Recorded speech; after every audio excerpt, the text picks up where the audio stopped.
Welcome to what I promise will be a very interesting session for our Books in the World presentation today.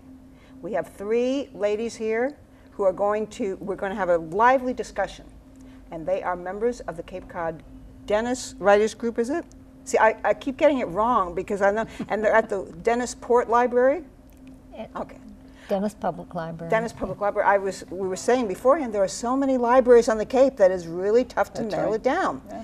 But I found it very interesting in speaking with these ladies to find out what their writers group does and what the goals are. And so I'm going to ask you, though, to start by introducing yourself and just tell us the kind of writing you do so that we give the audience a... You want me to start? Sure, Pat. Okay. I'm Pat Flaherty, and I do travel blogs. My husband and I travel a lot around the world, and I write a blog on all of our trips. So Sharon has convinced me that I should turn these blogs into a book. So I'm in the process of taking our most recent trip, which was a 96-day world cruise last winter, and making What a it braggart. into a book. How do you stand her in your group? 96-day world cruise? 96 Okay, days, yeah. Pat, enough from you. Now, Sharon, I want you to exercise control here because you're the group leader. Yeah, I'm the fearless leader here. She They've is. already given me that nickname. I started the group because I wanted to help writers along their path and to self-publication, actually. And the writers group that I've been given is just remarkable. They're all very brilliant and a lot of fun and totally creative. And we should tell you, she's revealed to us that she has a PhD in metaphysics.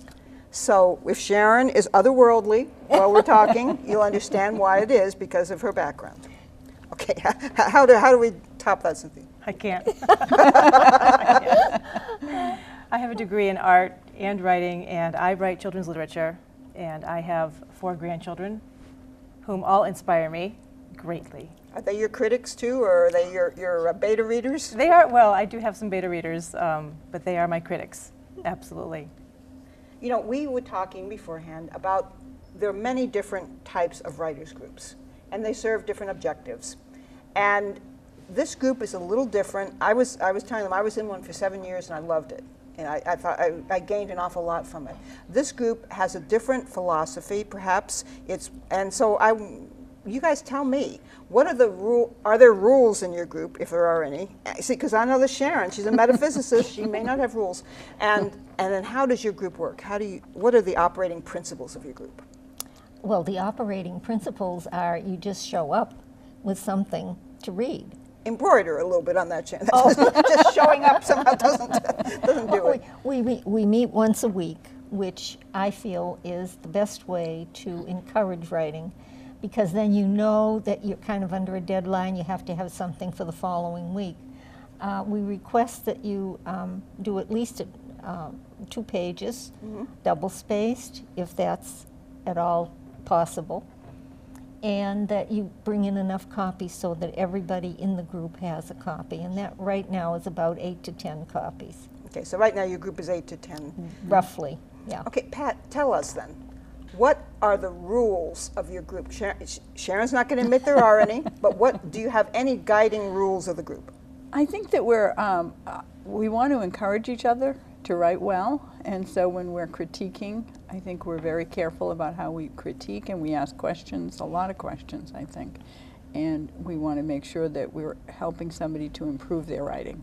See, Pat has really hit on 2 things that are critical in a writing group, I believe. First of all, the idea that you want people to write better. You don't want to devastate them. Right, no. You don't want them to leave in a puddle of, But secondly, also creative and constructive critique. How does one do that? And so we'll talk a little bit more about that later, because that's a skill, and sometimes you have to learn that. It is. Cynthia, what have you personally derived from the group? I have been inspired to write more, as well as being critiqued. That has helped me to write better. And she was showing me her children's books, and they got great illustrations in them. Were they published as a result of your membership in the group? Yes, absolutely. This one was. Daddy long legs really do eat hot dogs. Yes, they do. And because of this group, Sharon has given me the technical know-how that I needed to go home on my computer and get this formatted and get it up and launched. Okay, what Cynthia has mentioned is interesting because your group is different. Sharon tells me that you do the reading part, the critique part of your writing, and then you have an afternoon session. You want to describe that, Oh, Sharon? okay. Yeah, our group has morphed. And it was by their request. We do, everyone brings their work for the critiquing in the morning. This is all the writing. And then in the afternoon, we meet from 10 to noontime for the writing. And then after that, from noontime until 1:30, we have what I call laptop lab, which means everyone brings their device and we kind of work on getting their work up and published. Now, see that, and that's very different than most critique groups, because she's got the critique plus this other aspect of it. So that if someone is not interested in self-publishing, they don't go to that part of it, right? Exactly. Or if they're not ready. A lot of times they're just not ready. Their manuscripts aren't ready yet. Then you brought up an interesting point, not ready. How do you determine if somebody's work is ready? Because I think that's an issue for, as you're in a writing group, it's an issue that people are at different stages. So what are the kind of things you guys have done to determine? Well, I think it has to be finished, first of all, and that the author has to be comfortable with the fact that they've gone through it, that they've edited it, that they feel that it's ready. That's the first step, I think. What if you're not comfortable that the author's got it ready? I think we would, if We'd asked, we'd say so, yeah, We'd say so. absolutely, no definitely say so. question. Yeah. That maybe you need to edit a little bit more on this part or something. Yeah, Yeah. we definitely say something. Definitely, yeah. I asked before we started if you'd ever kicked anyone out of your group, and you seemed, Sharon gave me the look. So have you ever suggested to anyone that maybe this is not the correct group for them? No? No, we've never had to do that, at least not with this group. 'Cause And if anybody doesn't feel that they belong, they don't stay. I found that happens. So some people have left because they had other interests or Because- it yes. diverged or anything. Yeah. See, these are nice people. I was telling them in our writing group, we asked about 5 people to find other places that I can remember. But but they've never done that, and that's good. Now you have unrestricted, yours is open and unrestricted, correct? Yeah. Yes, it is. Yes. And you also have, you don't have any genre or other restrictions. No. No, everyone, we have a poet. In fact, we have one resident poet, and then we have another poet that comes in. He's a snowbird. He doesn't live on the Cape. So he'll come back in the summer. How do you critique a poet's work if you're not a poet yourself? It's interesting because the poets critique each other, which is, I know it's hard for Michael at this point because he's just our resident poet, but we critique it if we don't understand what he's trying to say. Although I don't think we have ever had to critique Michael because he's really right on his poetry. And it gives you a different perspective. I get very frustrated because he can say in maybe 15 verses what it takes me 350 pages to write. Well, that can sometimes, the interdisciplinary approach can sometimes help you as a writer, even if that's not anywhere near what you write. That's true, that's Yes, true. very I found true. once, for example, in taking a screenwriting course, and I'm not trying to do, that was helpful to me in terms of how you move something along, and you would never think that. Now, what is the most helpful thing that you've gotten out of the group, Cynthia? I think the most helpful thing is having people support me through the changes that need to be made of my stories, because I don't have just these cute little poem stories. I have other stories that are lengthy, and they will see something that's needed here or take something out here, and that's really been an asset to me. I would go home and just kind of tweak a little bit, and they were right. Now, your lengthy stories, are they also directed toward children? Yes, or no? I have several that are directed toward children, but I do have one short story that I've written that's a young adult story. And so that, okay, now be honest, all 3 of you.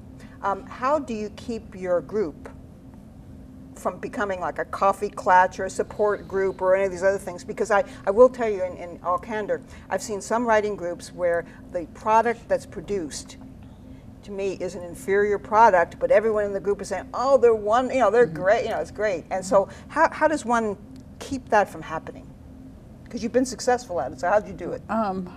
I don't know. I guess we are very careful to let people know if we think that maybe it's not up to par or up to being published, or that maybe they can, in a nice way. I think we always try to do things in a nice way. And, it's easy to just let people know what's good about what they're writing, and then maybe they could tweak this, and that would make it even better. Yeah. What other, in constructive criticism, what other things have you learned, Cynthia, in terms of giving it? What have I learned in giving it? Yeah, 'cause People are it's not an always art. receptive to hearing Yeah, it. no kidding. Isn't that the truth? Yeah. Oh, yeah. Yes, it is. But I must say, Sharon does lead the group in a way that is it works for our group, and we're always on task, on target. Sometimes people too tend to veer off a little bit, but Sharon brings them back, Okay. and she's really keeping the group running the way it's supposed to be running. Now, do you look at different aspects of, for example, dialogue and pacing and all that in terms of how you critique a group? Yes. Yeah. Yeah. Yes, we do. And What- I'm no, sorry. Sharon, go on. Sometimes if someone's reading their piece and after they finish, we usually, we'll say, okay, that was good, but if you move this paragraph up here, maybe it would read better, or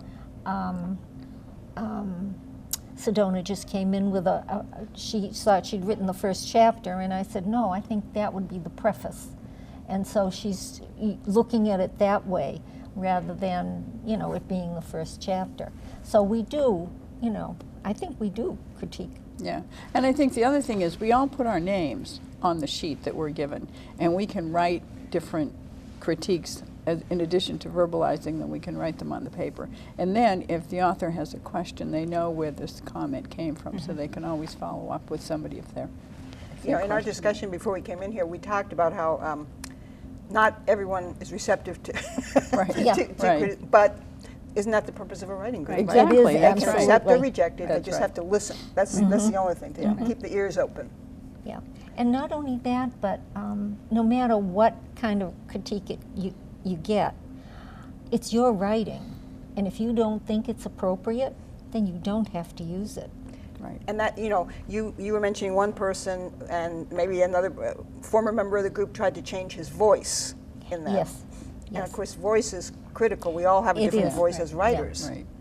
And how do you give people the confidence, though, to know what their voice is? Oh, well, that's come up a couple of times. Dave is a great one for that. Even though, he's he's a humorist, very, very definitely humorous. And whatever he writes usually makes us giggle. But he has trouble finding his voice sometimes, and it strays. And I think we've pulled him back enough to say, no, you should be writing, maybe, or maybe it would be better if you put it here, or if you wrote that way, or if you said something a little different on that paragraph or that chapter. Yeah, I think that's a useful technique where you give people a range of possibilities That's right. and let the writer determine Exactly. what's going to work for him or her. Yeah, because it's their work. Well, after a while, though, you know that people's writing so well that you'll say to do. the other group members, wait a minute, that character wouldn't say that. Yes, And they go, exactly. wait a minute, what is We that? do, and we wait for the next chapter. Yeah. In some cases. No, sometimes you're just eager to learn and to Yeah. celebrate the successes for each That's of you. right. Oh, yeah. When Ellie first got her book out, Ellie was one of the girls that came into the group, and she was dealing with a physical problem, and she wanted to get a book out before she left the planet, so we helped her.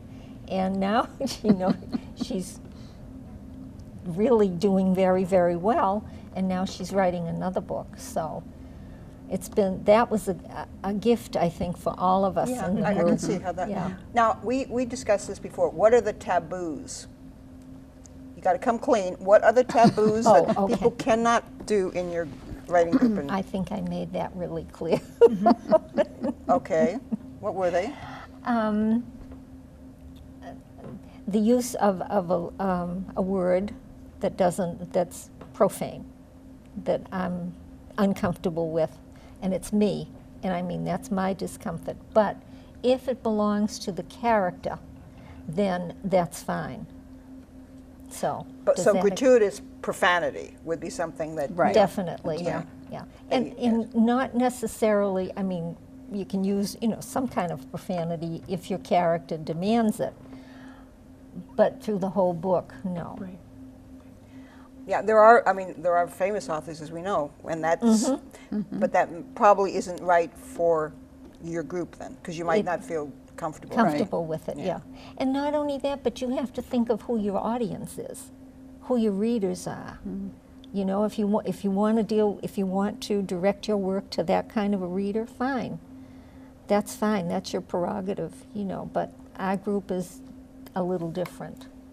Well, for example, Cynthia's writing for children, so you want to make sure that it's a tale that is acceptable to children. I can remember in our own group, we had a writer who was writing a children's story, and in it was a fantasy, and she had where this creature who was their pet died and they ate it for dinner, and we said, oh my God, That wouldn't fly with this us. isn't, No, I don't didn't think fly that with us either. We No. said, children, this would not be children. This Yeah. isn't Hansel and Gretel being baked in an oven. This is something that wouldn't be acceptable for children. Not appropriate. Yeah. Yeah. So that's now in your own writing. Are there any things that you simply will not put in your own writing? Yeah. What are they? For me, in a romantic scene, I would not use the chicken parts. Let me put it that way. Oh, body parts, you mean?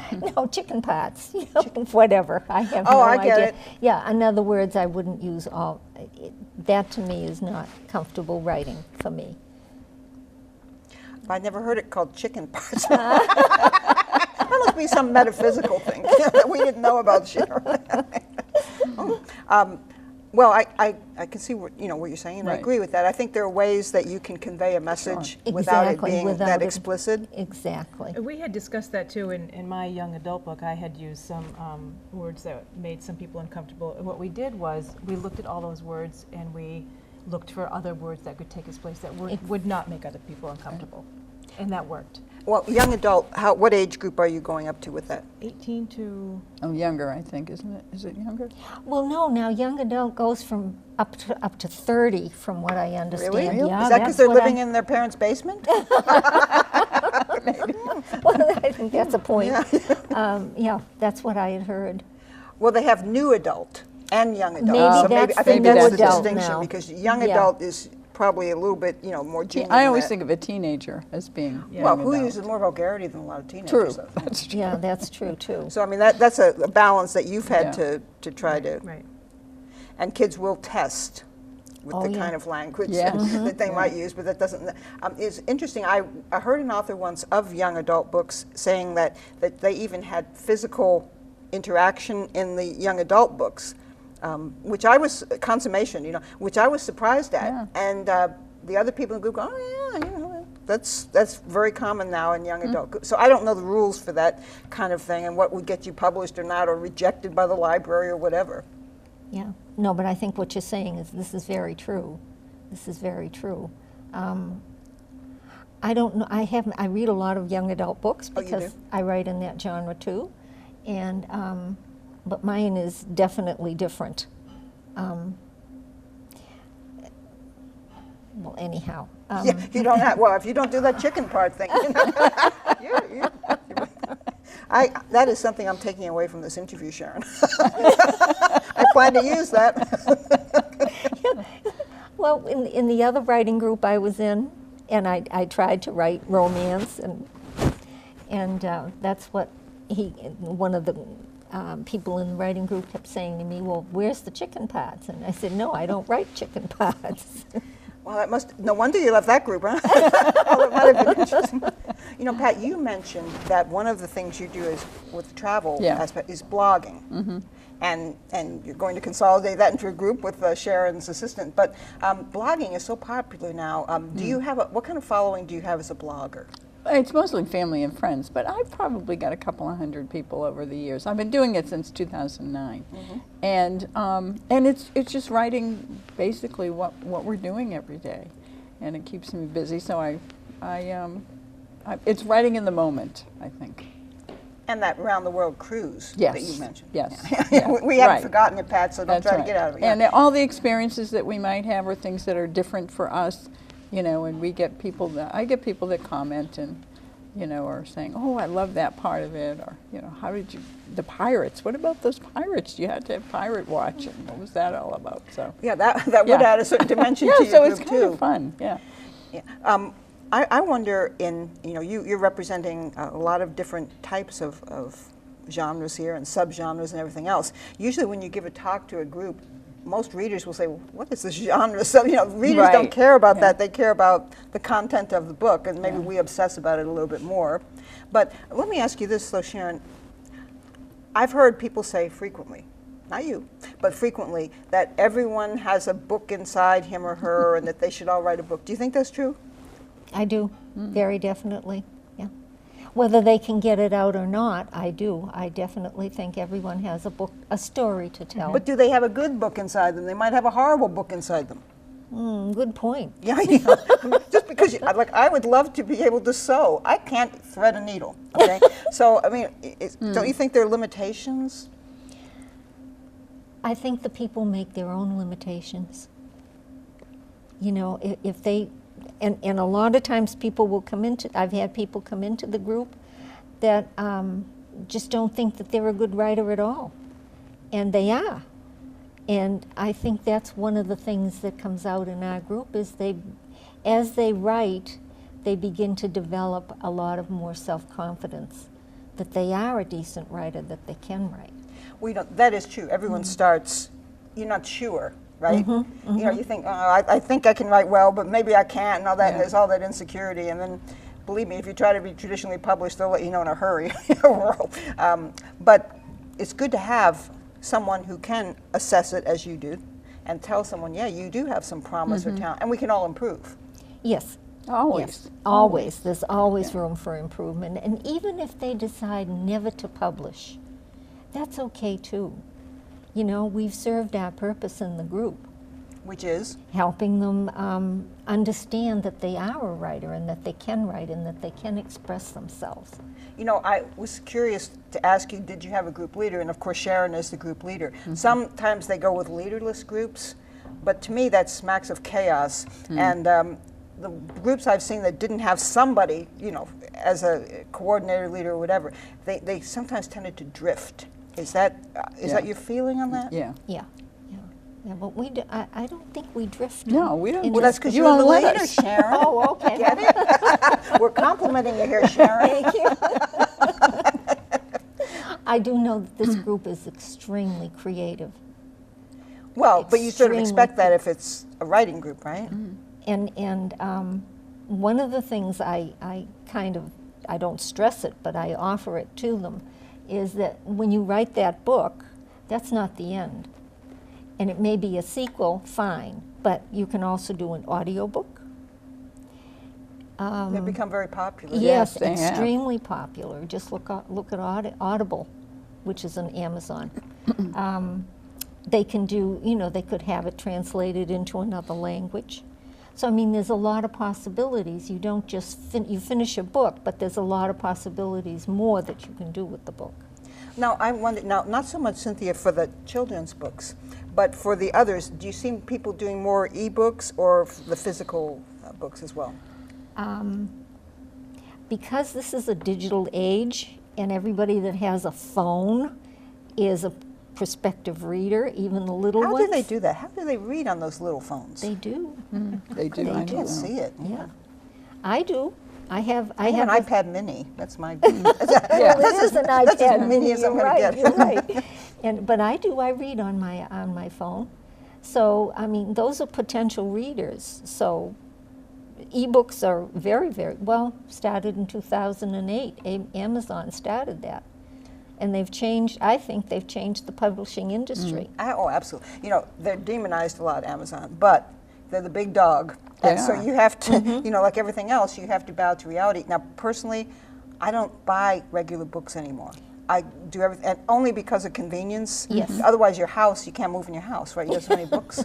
Well, when I travel now, all I take is my Kindle and my Fire, and that's it for reading. Oh, yeah, because You you, can you know, load you 'em want to up. be, you want to be able to have a chance to That's read. right. And so for a lot of us, like maybe 70% of my sales are ebooks, even though I love having the physical book. Now, Yes. it's a little different for the children's book, because you know. No, there's a lot of ebooks. Really? Oh, yes. I would Oh, think, yeah. though, that you'd want, you know, because you'd want to be able to No, touch they're, it. no, they're on their little tablets. All my grandchildren have Oh, their the own kids tablets. are on their tablet. Oh, They're on yeah, their tablets. and They know right There's where to your go. audience, yeah. They know right where to Doesn't go. that tell you something? Yeah. Wow. They know they're. I have twin grandsons. They're 4 years old. They know how to use the microphone on their tablets. And I don't know how to do that. Neither do I. Unless I do it inadvertently, I press a button and the microphone shows up. This is the age of technology, and these little ones are growing up with it. So really what we're saying is that you've adapted, all of you as writers and as communicators have adapted to, first of all, reality. One time I can think I wanted nothing more, I'd never buy anything but hardcover books because I love the tactile feel Yeah, and all that. yeah. I haven't bought one in ages. Because as I said, everything's Yeah. on my ebook. Yeah. What message do you have for prospective members of your group or other groups who are not yet involved in a writing group? I'm going to go start with Cynthia and then go around the horn here and ask you, what is the message you'd have for people? I think the message that I've had that everybody has something to offer, something valuable, and we can help them achieve that. So don't be shy. Don't be shy. Join our group. Oh, I'm telling you, you're going to have a big, you better get more chairs in your group after this. What about you, Sharon? I do the question again, please, because I was listening to Cynthia. Well, what message would you like to Oh. leave the audience with about writing or about their contribution to a group or whatever, if they haven't been in one? Oh, if they haven't been in Yeah, one? a lot of people have never been in one, and it's Oh, I think just being in a group of like-minded people, that to me is very important, and I think they'd enjoy it. Pat?